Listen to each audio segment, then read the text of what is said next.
Yan ay isang simptoma o resulta ng isang ekonomiya natin na atrasado. Ang Philippine economy atrasado.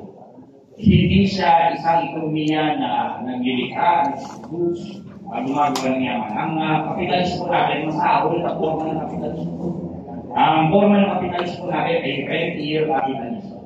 Ibig sabihin ang mga mayayaman sa atin, sa bansa natin, hindi kumikita dahil meron silang binuong pabrika, sila yung naglikha ng mga kalakal or ng mga pangailangan. Ang mga bilyonaryo sa Pilipinas ay kumikita sa pagkikita ng renta. Walang produksyon, walang agricultural production, walang industrial production, hindi tayo industrialized. Kaya yung katulad ni Ramon Ang, yung ay tools. Ang pinagkakakitaan ng talaga niyan ay sumipsip ng renta na walang nililikhang mga kalakal. Kaya, pina-privatize ang mga bagay-bagay kasi yun lang yung pamamaraan para sa mga bilyonaryo natin sa isang sistema o sa isang ekonomiya na walang produksyon, na bulok na o atrasadong klase ng kapitalismo. Yan ang pamamaraan para sila kumita ng bilyon-bilyon. Kaya ang privatization, hindi siya isang privatization sa isang lugar na pwede gawing tama.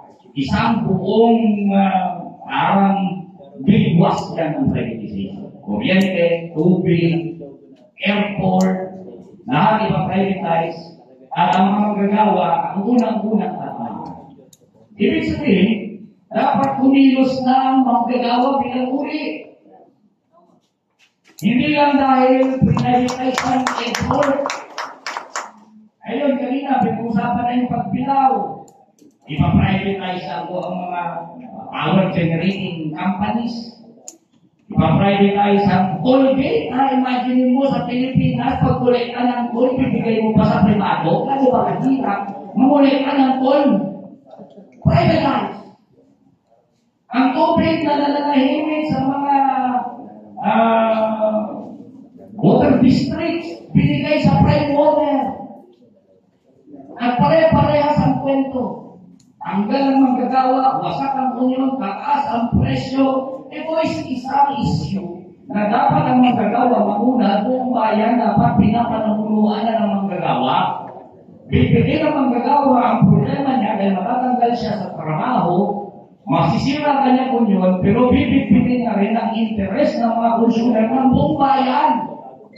At kapag merong ganyan, dapat kailangan natin ng isang kilusang manggagawa dahil kapag walang kilusang manggagawa, walang kukontra sa kanila. Wala. Kaya dapat wake up call siguro sa manggagawa. Lahat kami na nasa labor organizations, yan ang problem. Ng aming pag-iral bilang mga leader manggagawa, bilang mga miyembro ng labor organization, ang problem namin, paano ba magkaroon ng panaman ng kilusang manggagawa? At hindi lang yung pinag-usapan kanina na baka tayo lang ang nag-a-adjit sa ating sarili-sarili. Dahil matagal na panahon tayo mga libong leaders, ina-adjit natin ang ating sarili.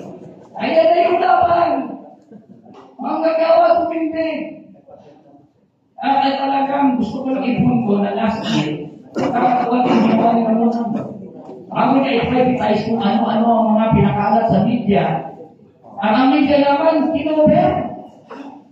Meron daw surot. Nalala niyo yan? Meron na pagkatapos ng surot, daga. Nakita niyo pa yung video ng daga? Ang daga, nakita ko eh. Nilagay daw dun sa kisame, parang lito-lito siya eh. Sabi niya, paano ba ako napunta dito? Kanina, nasa importan lang ako ah.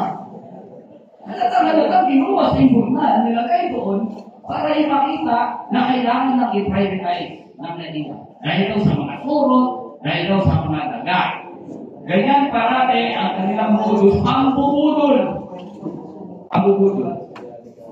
Ngayon, ang dapat simulan dito, magpatuloy sa ilang mga privatization, hanggang sa sinabi ni Gayotti na dapat umagot yan sa punto na ang binusak mong gagawang yan. Wala nang ibang kailangang direksyon niya, palitan ng gobyerno ko.